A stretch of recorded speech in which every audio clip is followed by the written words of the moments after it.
एक ऐसा शब्द है जिसे हम सब जानते हैं, बचपन से सुनते आए हैं, अमावस्या। पर क्या कभी सोचा है कि इसका असली मतलब क्या हो सकता है? आज हम एक छोटी सी जासूसी करने वाले हैं इसी एक शब्द के पीछे छिपे राज को जानने के लिए। अमावस्या सुनते ही दिमाग में आता है अंधेरी रात, है ना, जब आसमान में चांद नहीं होता। पर क्या इसका मतलब सिर्फ इतना ही है या इसके पीछे कोई गहरा मतलब छिपा हुआ है? चलिए आज इसी सवाल का जवाब ढूंढते हैं। तो इस जासूसी को शुरू करने से पहले ना एक बहुत दिलचस्प बात समझते हैं। पता है क्या होता है?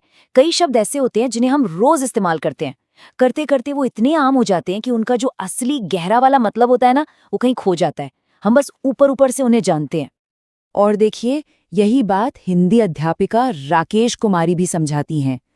उनका कहना है कि हर शब्द का एक असली, एक ओरिजिनल मतलब होता है, और जब हम उसे समझ लेते हैं तो फिर हम अपने अपने हिसाब से उसके मतलब नहीं निकालते।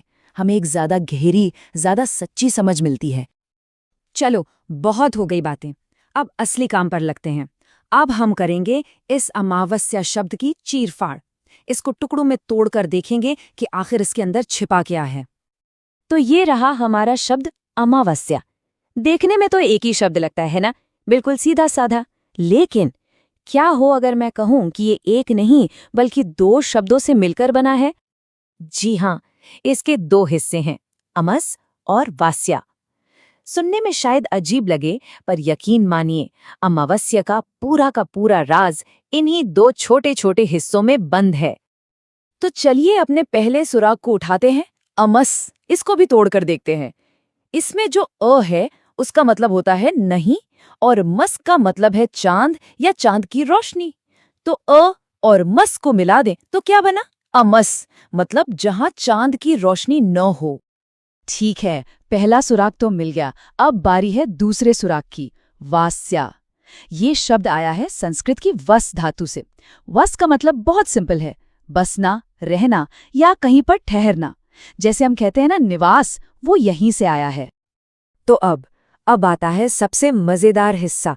हमारे पास दो सुराग हैं, अमेस और वास्या। सोचिए, जब हम इन दोनों को एक साथ जोड़ेंगे तो क्या मतलब निकलेगा? यहीं पे पूरा रहस्य खुलने वाला है। तो देखिए, अमस यानी जहां चांद की रोशनी ना हो, और वास्या यानी ठहरना या बसना।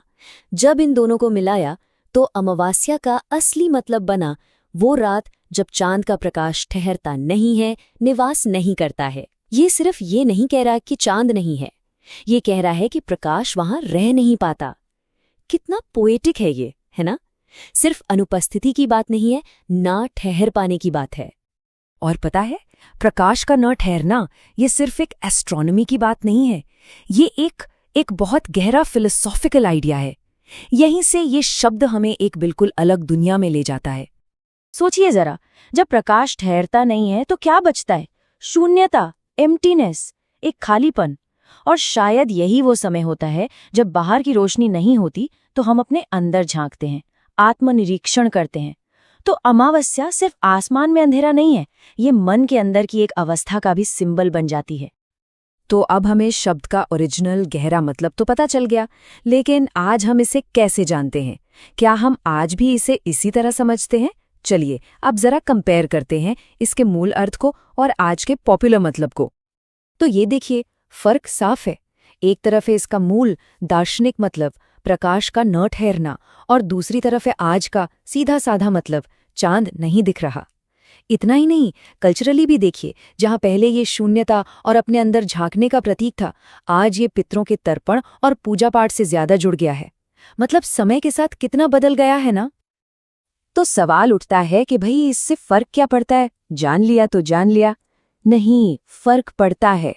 फर्क इसलिए पड़ता है क्योंकि जब हम किसी शब्द की जड़ तक पहुंचते हैं ना, तो हम सिर्फ उसका मतलब नहीं समझते, हम अपनी संस्कृति, अपनी सोच, अपने फिलॉसफी को एक बिल्कुल नए तरीके से, ज्यादा गहराई से समझने लगते हैं। और ये पूरी बातचीत हमें एक बहुत बड़े सवाल के साथ छोड़ जाती है। जरा सोचिए, हमारी भाषा में ऐसे और कितने शब्द होंगे जिन्हें हम रोज बोलते हैं, लेकिन उनका जो असली गहरा मतलब है वो हम शायद भूल ही चुके हैं।